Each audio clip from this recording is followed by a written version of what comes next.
No mundo todo, as taxas de natalidade estão diminuindo, e isso significa problemas.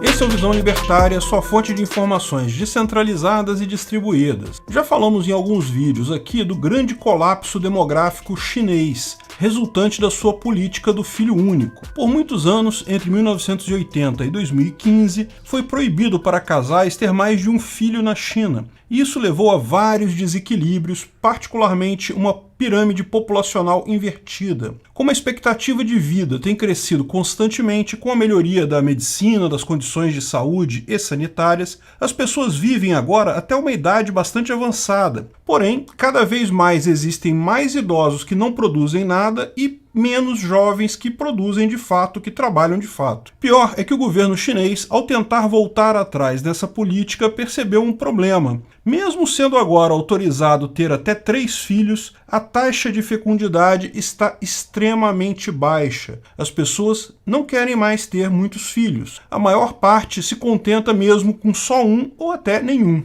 Esse fenômeno é particularmente preocupante na China, devido à atuação desastrada do governo chinês, como explicamos no vídeo, a armadilha demográfica que demolirá as ambições chinesas. Mas acontece também, em menor escala, no resto do mundo, principalmente nos países mais industrializados. A taxa de fecundidade é o número médio de filhos que cada mulher tem ao longo da vida. Para manter um equilíbrio na população, esse número precisa ser um pouco maior do que 2. Ou seja, cada mulher precisa ter, na média, 2, alguma coisa filhos para que a população em um país ou uma região se mantenha constante. Esse é o chamado índice de reposição. 2 porque, lógico, homens não têm filhos. Como metade da população é de homens, as mulheres precisam ter pelo menos 2 filhos para repor a população total. Mas também deve-se considerar que é preciso ter um pouco mais do que 2, porque existe a mortalidade infantil. Alguns desses filhos nunca chegarão à idade adulta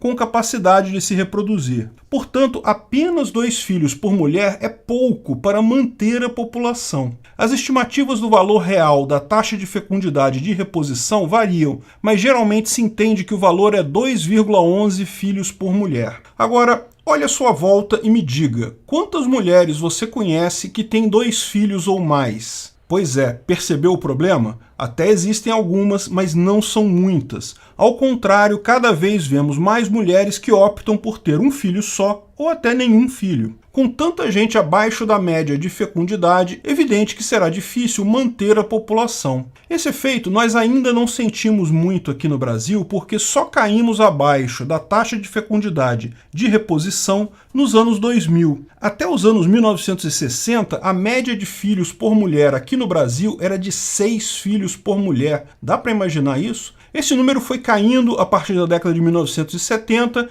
e chegou a 2, alguma coisa justamente no ano 2000. Ou seja, até o ano 2000 a taxa de fecundidade brasileira ainda era acima do índice de reposição. Só que a queda não parou aí, continuou caindo, hoje está em 1,5 filho por mulher. O que significa que fatalmente, em algum ponto do futuro, a população brasileira vai começar a diminuir naturalmente. Mas não vai ser logo. Nossa população total ainda continua crescendo. Como pode isso? Bem, porque você tem que lembrar que as pessoas vivem por um período de tempo, a expectativa de vida, que está aumentando. A maior parte de quem nasceu lá na década de 1960, quando ainda tinha muito filho por mulher, ainda é vivo hoje. É o pessoal que está na casa dos 50 a 60 anos. Eu estou aí nesse bolo. Mas quem nasceu até os anos 2000 ainda está acima da taxa de reposição. Portanto, só veremos de fato uma diminuição na população natural do Brasil, tudo indica, lá no final do século XXI,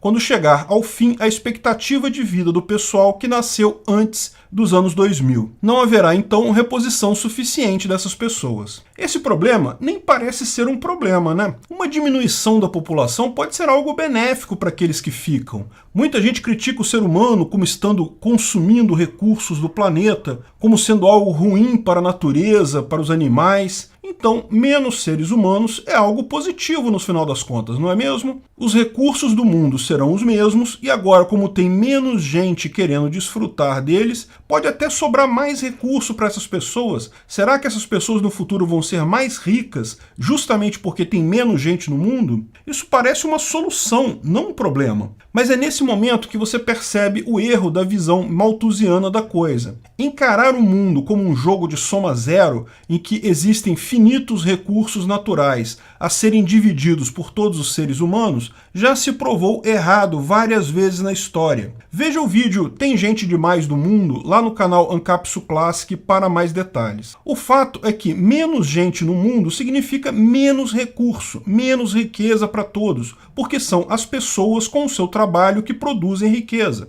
Uma situação insustentável que pode jogar a maior parte das pessoas na miséria. O problema da sociedade nunca foi falta de recursos naturais, sempre foi governo atrapalhando livres mercados, gerando a má distribuição desses recursos escassos e a violência entre as pessoas. Menos gente no mundo não significa que cada um será mais rico, ao contrário, garante que nossos descendentes serão mais pobres. E não, isso também não vai fazer nenhuma diferença para a natureza e os outros animais, porque a natureza é infinitamente mais cruel com seus animaizinhos e plantinhas do que nós humanos somos. É só ver a história do mundo. O fato é que a população em declínio é um problema econômico sério para o ser humano mesmo. E se o Brasil ainda vai demorar um tempo para chegar neste problema, outros lugares já estão enfrentando isso. O Japão, desde 2010, já tem diminuição populacional todo ano. E isso tem feito o PIB per capita do país cair mais de 10% em relação à sua máxima histórica. Ou seja, existem menos pessoas hoje no Japão do que existiam há 10 anos atrás, e todas elas são, na média,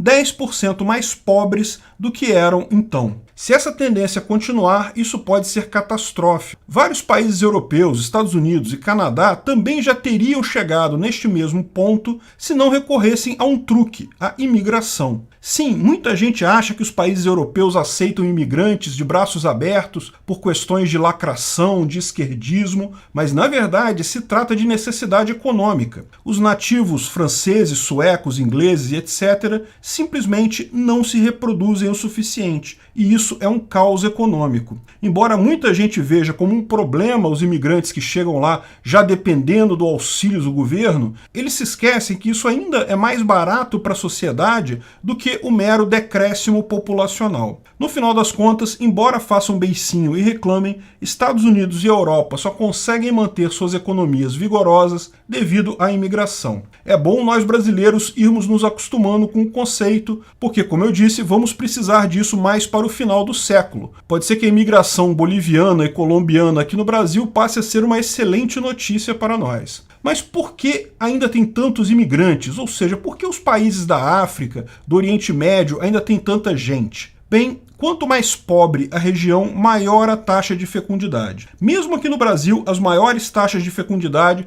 estão no norte e nordeste, justamente nas regiões mais pobres. No mundo todo, estão na África e no Oriente Médio. Ainda existem países na África com taxa de fecundidade acima de 6 filhos por mulher. Lógico, os locais mais pobres da África. Embora a taxa de fecundidade esteja decaindo no mundo todo, no somatório geral ainda é de 2,56 filhos por mulher. Ou seja, a imigração ainda vai resolver o problema por um bom tempo. Mas a grande questão é, por que as pessoas de países desenvolvidos, por que os americanos e europeus não querem mais ter filhos? Mesmo aqui no Brasil, por que cada vez menos gente quer ter filhos? E por que, ao mesmo tempo, países pobres ainda têm muitos filhos? Famílias mais pobres continuam com um grande número de filhos. Bem, que essa correlação existe, isso é claro, mas exatamente por que isso acontece, existem várias teorias por aí. Pode ser que países mais industrializados e pessoas mais ricas, as mulheres nessas sociedades têm mais liberdade para seguir a sua carreira,